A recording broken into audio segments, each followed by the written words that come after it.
Warm greetings once again from Berlin, and welcome to all of you joining us live from all around the world for our second Facebook Live today. We are broadcasting from the International Conference on Racism, Colonialism and Faith with all the information and structures we shared about the conference this morning.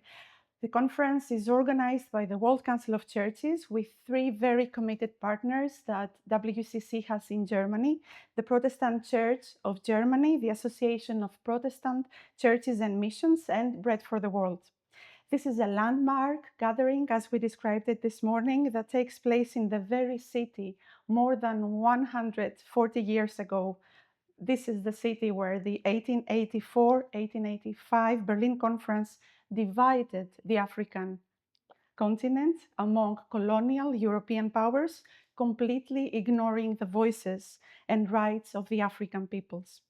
Now, more than 140 years later, we are reflecting together, church leaders, politicians, advocates, and experts from around the world, on how religion and how faith communities can address the ongoing legacies on racism and colonialism with truth, with courage, and vision. We are very honored today at the WCC Media Corner to welcome two very distinguished women whose work, witness, and voices carry significant weight in global justice efforts. We will welcome Dr. Barbara Reynolds. Dr. Reynolds is a distinguished educator and human rights advocate from Trinidad and Tobago.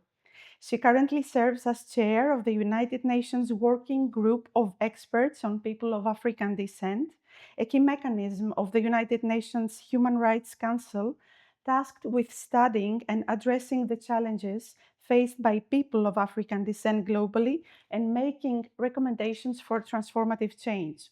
Her decades of leadership include roles at UNICEF and Save the Children. Her ongoing commitment to truth-telling and justice shapes the global discourse on racism, decolonization, and reparatory justice in a very, very dynamic, in a very inspiring way. Welcome, Dr. Reynolds. Thank you for taking the time to Thank you travel to very much. Berlin Thank you for so the much. conference, and thank you for the time at Thank the you. Media Corner. Dr. Reynolds, could you please give us a brief description, a brief explanation on the United Nations Working Group on People of African Descent? What are the main challenges that Black communities face today worldwide? Thanks very much for having us. The working group is a special procedure of the Human Rights Council, which means it has a very specific mandate. And the mandate of the working group is to study the situation of people of African descent, to advocate for the human rights of people of African descent. And the way we do this is through fact finding, through research, through country visits, and also through advocacy. So, for example, we will issue statements on particular subjects. So it's a little bit comprehensive, but we lead with the facts. It's evidence-based. And people worldwide also have access in these reports. Oh, Younger people are absolutely. able to follow this Absolutely. content. Not only follow the content, but contribute. So for How? every public session that we do a call for inputs. And the call is global. One can write in any number of languages. But our public sessions are exactly that. So anyone can attend. And we're seeing more and more young people attending because the issues with which we're dealing are very much important for young people today. So, for example, it's not just racial justice or apartheid justice, but we're looking at environmental justice. We are looking at digitalization and AI and their impact on people of African descent. So they're very contemporary issues, but also enduring issues that are still yet to be solved. Thank you. We live in a world more than ever of extreme ideological and political polarization. More than ever, it's extremely important to all of us to understand the other, the identity in depth. Um, how do people of all ages in Black communities experience being Black today? Is racism present in their daily lives? These are discussions we don't follow very often, we don't see very often in white spaces. How does it affect them emotionally? Does it somehow hold them back from reaching their true potential? So, on an individual basis, how one experiences race and racism will be very contextual. Mhm. So, I never understood racism growing up because it wasn't an issue. But once I left Guyana and I went to other countries where racism is an issue, then I began to learn and to experience. And it's like riding a bike. Once you've experienced it, you develop that antenna. You know if someone is genuine or not genuine. You know whether someone is being discriminatory or not.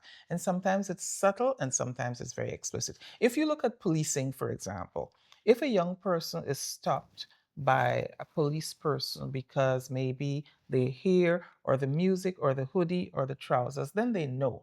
But there are other things that are more subtle, like something someone might tell you at work, or the way someone at work might comment on who you are or how you dress. So it's trying to develop this consciousness. And you ask about the impact. Yes, there is something called racial stress. It has a negative impact. And people will differ, but it could be emotional, it could be psychological. And one always has to fight that, because if you don't, then it limits your aspirations, your ambitions. It hedges you in, it makes you feel less than worthy.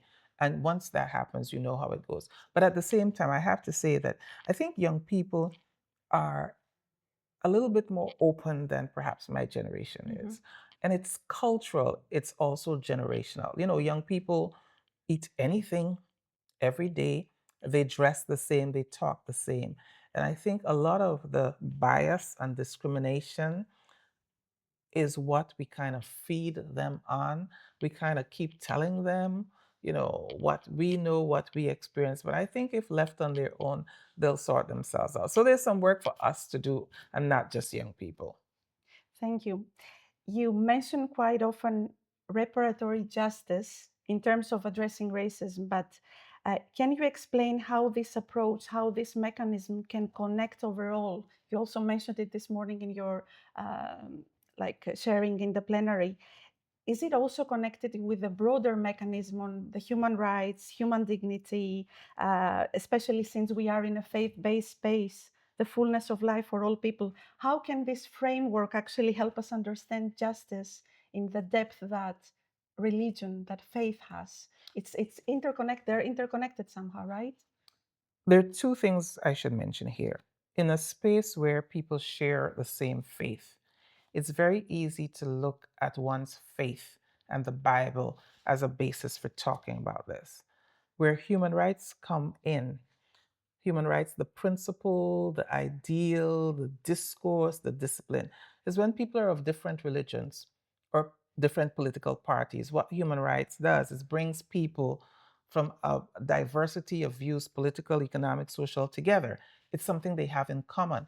It's difficult for me to go to somebody who's not Christian and begin with the Bible. But if we talk about human rights, and what do human rights mean? It simply means because we're human, there's some entitlements that we have that trees don't have or animals that have. That's basically what it is. And so that binds us together, and that becomes a starting point to have a conversation and an entry point to deal with issues that are contemporary, like racism, but also historic, like slavery or colonialism or segregation. And if you look, they are really on a continuum. It's the same kind of belief of superiority versus inferiority that fuels racial discrimination, that fueled enslavement, that fueled colonialism. And so, our job, yours, mine, everybody here, is to say, look, this is really the problem. And once we've identified the problem, that we're basically the same, human beings are the same, and the Universal Declaration of Human Rights starts there. All human beings are the same. We have rights that no one should try to divorce us from those rights.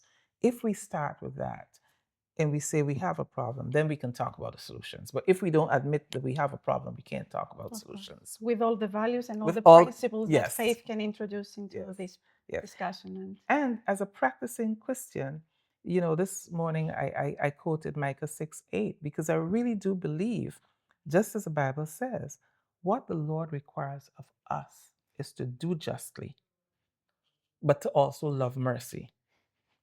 and to do it in a humble way, walking humbly with our God. So I can't assume that my solution is superior to yours. It might be different contextually, but if we have that humility that Christ had, then we see one another not as the other, but as fellow travelers. Thank you so very much Thank for you so spending much. time with It's a us. privilege. Thank All you the so best for much. your international work. Thank you so much. And all the best with yours too. Thank and you hi, so much. everybody. Thank you. And now we have with us Yvonne Apio Brandl Amolo, a Swiss parliamentarian and a leading activist on racial equity and anti-discrimination. Her keynote yesterday inspired so many participants on site and online. The global persistence of anti-Black racism and the role of the church. That was the title. It was a powerful call for churches to face their role in racism and renew their prophetic mission. Yvonne, welcome. Thank you very much for this invitation. Thank you for spending time with us. Yvonne, you bring together a political identity, but also a faith-based approach that is so strong. How does this holistic dynamic, this shape, gives for you an entry point on the way you live, on the way you serve, on the way you advocate as a politician? Are you able to share more on the way you approach justice in your daily life? Wow, yes, that's a loaded question, but I'll try. So, my faith for me is very central to everything I do because I come from a family where we have 4 religions under one roof. So, I learned as a very young child to deal with all these 4 religions. We have Islam, we have Catholic, we have Protestant, and we have an African religion. So what we do when we are all together as the children, and for an African family, we are a small family. Yeah, we're only 5 children. So what we do is we let everybody go through prayer before we break bread together. So usually it is Islam that starts because they're the earliest on the line, and we go through all of that and then we eat together, and we respect everybody's faith because we say we all serve one God. We just have different ways of serving one God. Now, this has always been my moral compass. I can say it's my ethical foundation. And through this, then I go about making my political decisions, making every other decision. So I try to lead with empathy. I try to put myself in the other person's shoes and always try and understand where are they coming from. Even if I do not agree, I listen first because you never know. You can always learn something from everybody. Thank you. You called on churches yesterday to confront anti-Black racism in a even bolder way than they do. In your vision, what does an anti-racist, justice-seeking church look like? How would you like to see the churches going into the public space around these issues? Yes, I called on the churches to be a bit more bold in the way they do it because churches have a very, very important imperial role. They hold a lot of power in our societies. And what I was asking is that the churches should go back to the past, look at their past failures, look at how they were involved in slavery, in colonialism, talk openly about that. Because, for example, I'm in Switzerland. A lot of people do not know, and now I will stick to just Switzerland because I don't want to say something about a church outside which I don't know. But a lot of people don't know. Right now, we're talking about reparations. We're talking about artifacts that were stolen, religious and cultural artifacts. A lot of these artifacts can also be found in the churches. We need to talk openly about that. And then when we move from there and start talking openly about it, we saw that the missionaries, when they went to Africa, for example, South Africa, they're the ones who brought back the first news to Europe. They sent information. And how did they describe Africa? Through the very white lens. They described Africa as pagan Africa. The religion was really pagan for them. So these stereotypes have remained and are still being perpetuated through the church, known and unknown for them, because this affects how they see the Black clergy. The Black clergy have gone through the same schools they have. I mean, those were the only theological schools that were open to them. So they have gone through those schools, but we see that the Black clergy do not have leading positions in the church. And this really affects it because it affects then the Black community. If we don't see representation in leadership positions, we don't feel safe to go into the church. So the church is losing congregation, among the migrant society. So this is also something I'd like the church to look into.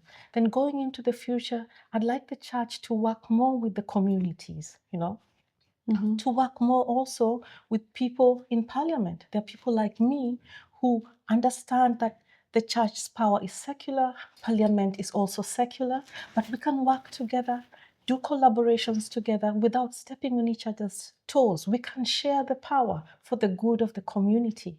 So those are some of the things I would really love if the church looked at, and that would be for me a holistic church.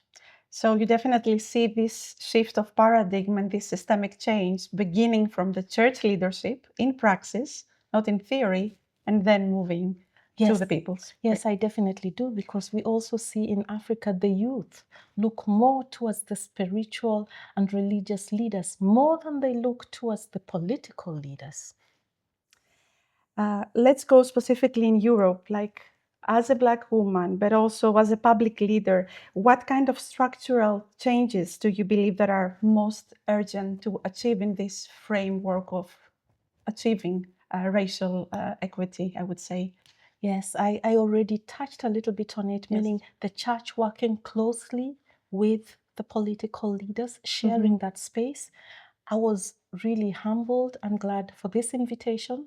It is in the space of 1.5 years, the 4th time I have been invited by a religious group to speak. And the first time I was invited, I was really surprised because it was a church in Zursee in Switzerland, but it was not just one church. The pastor who invited me, he didn't tell me we were going to do almost like a marathon of sermons. So we went to 4 different churches around the area. And the first church we went to, he actually let me be part of the Mass and actually do part of the Mass in Kiswahili, which is the national language of Kenya and East and Central Africa. And I did that because we had spoke about it, and he said, I would like to show that the church and parliament, the church and people of migrant heritage, African descent can work together. And we did a beautiful sermon together. He also didn't tell me that they changed the music. I do a little bit of Swiss yodeling. So they had yodeling in church, but they also had African music, during the sermon. And it was all the 4 of them were the most beautiful sermons we had together, So these are just examples of how the church can collaborate with other people in power and write together even initiatives that we can push for, because if they tell us what is needed, people in parliament, we can push for it because we know the church is behind us. And if a young Black woman from Africa or elsewhere is watching us now, we have so many young people that are following the WCC platforms around the world. You know that you set a paradigm that is very inspirational. What would you like to share with the young people that are following now, and how can they actually overcome obstacles in order to reach their full potential? What is it that you have learned from this journey so far and could share with them? Yeah, I'll try and put it in a kind of sentence that usually guides me, because not every day is the same. You have bad days, you have good days. You have to just learn how to fall on your face, stand up and keep going. Sometimes you have to learn how to smile even when you're feeling pain. But what I would say is embrace your identity.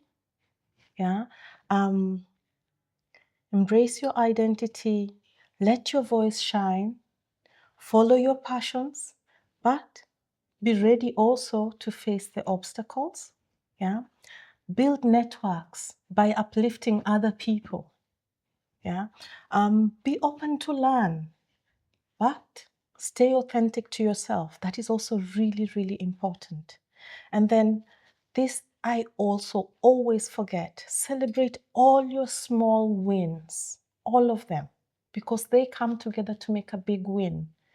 And really, last but not least, visualize a huge, big, funny future for yourself, because you can't be what you can't see. Yvonne, it was a great honor to have you, and all the best as you continue your important work in Switzerland and globally. Thank you for having me. Thank you. Yes. Thank you to all of you who joined us today, whether live or even if you're watching the recording later. These conversations, are of course not easy, but they're necessary. This is an open space for truth, for dignity and transformation. We are deeply grateful to both of our guests today, Dr. Reynolds and Mrs. Brandel Amolo, for their inspirational insights. We invite you to join again tomorrow, our third live from the conference at 1 o'clock Berlin time. And until then, stay engaged in the WCC platforms where we share all the updates from the conference here in Berlin.